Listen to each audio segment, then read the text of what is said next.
how the heck am I going to sell 50 pairs of socks? But I went to do it anyway. And as it came to the day to order to get them made, I went to do it and I found out the difference between 50 pairs and 200 pairs made more financial sense to get 200. Now, I could barely afford 50. So I either get 50 pairs and have a little bit of money after, or get 200 pairs and have literally zero.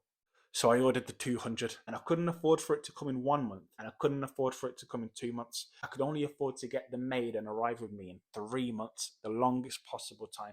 And so I made that order, and all I did for those 3 months was constantly hound everyone down and tell them about how amazing these socks were going to be, how good the quality was going to be, and how good the whole experience was going to be once they wear them.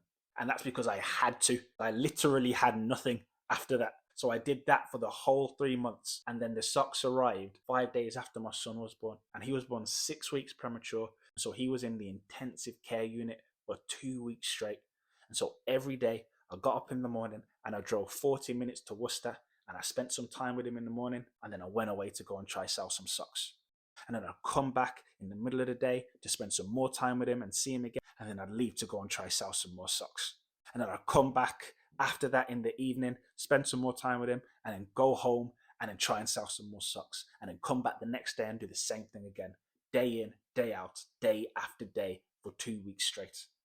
And so I spent that whole time doing everything I could to try and sell those 200. And in the heat of the adversity, after spending so long wondering how I was going to be able to sell 50 pairs of those socks, I managed to sell 200 pairs in 21 days. And that is how adversity can lead you to greatness. Stay tuned and follow to stay motivated.